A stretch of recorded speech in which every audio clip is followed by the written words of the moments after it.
प्रियजन हो, येशूच्या नावात तुम्हा सर्वांना प्रेमपूर्वक शुभेच्छा. प्रभू येशू आज सकाळी तुमच्यासोबत एक महत्त्वाची गोष्ट शेअर करू इच्छितात. तुमच्या आयुष्यात तुम्ही अनेक गोष्टी मिळवण्यासाठी शोधता, प्रयत्न करता आणि खूप मेहनत करता. अनेकदा तुम्हाला निराशा आणि पराभवाचा सामना करावा लागतो. आज सकाळी तुम्ही अशाच एखाद्या गोष्टीमुळे निराश वाटत असाल. स्तोत्रसंहिता 105च्या 4थ्या वचनात प्रभू तुम्हाला एक सुंदर सल्ला देतात. याहवे व त्यांच्या सामर्थ्याकडे पहा, सतत त्यांचे मुख शोधा. आपल्याला शोधण्याची गरज आहे. आपल्याला प्रभूचा शोध घ्यावा लागेल. तोच आपला सर्वस्व आहे. तोच आपले आरोग्य, शक्ती, बुद्धी, संपत्ती आणि जीवन आहे.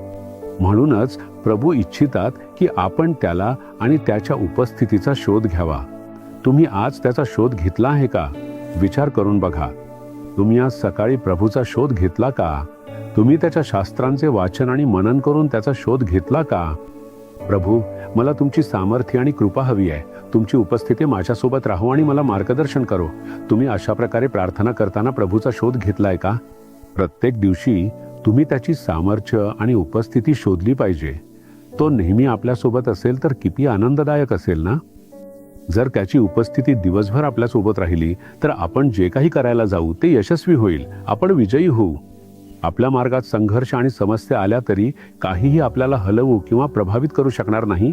त्या सर्व दूर होतील, कारण जो आपल्यासोबत आहे तो महान आहे. म्हणून तुम्ही दररोज प्रभू आणि त्याची शक्ती शोधली पाहिजे. तो एक सामर्थ्यवान परमेश्वर आहे आणि तो इच्छितो की आपणही सामर्थ्यवान बनावे. तो आपल्याला आपली सामर्थ्य तो आपल्या पवित्र आत्म्याद्वारे देतो. म्हणून जेव्हा तुम्ही पवित्र आत्म्यानं भरून प्रार्थना करणे आपली सवय बनवता, तेव्हा तुम्ही तुमच्या आत परमेश्वराची शक्ती आणि त्याची उपस्थिती तुमच्या सोबत आहे हे अनुभवू शकता. म्हणून त्याला सांगा, प्रभू, मला तुझी शक्ती दे, मला तुझ्या सामर्थ्याने भर आणि माझे मार्गदर्शन कर. जर तुम्ही त्याची उपस्थिती आणि शक्ती मिळवली तर तुम्ही नेहमी आनंदी आणि सुखी राहू शकता. बरोबर आहे ना? तुमचे अपयश यशात बदले जाईल. तो आजही तुमच्या सोबत राहील आणि तुम्हाला अद्भुतपणे मार्गदर्शन करेल. तो तुमच्या कामात प्रगती देईल. घाबरू नका. प्रभूला सांगा, हे परमेश्वरा, मला तुझी आणि तुझ्या शक्तीची गरज आहे.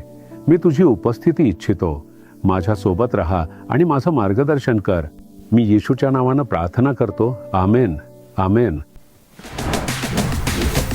जीसस रिडीम्ड मराठी ह्या यूट्यूब चॅनेलला सबस्क्राईब करा. सबस्क्राईब बटनावर क्लिक करा आणि बेल चिन्हावरही क्लिक करा. दररोजच्या नवीन कार्यक्रमांची माहिती मिळवा.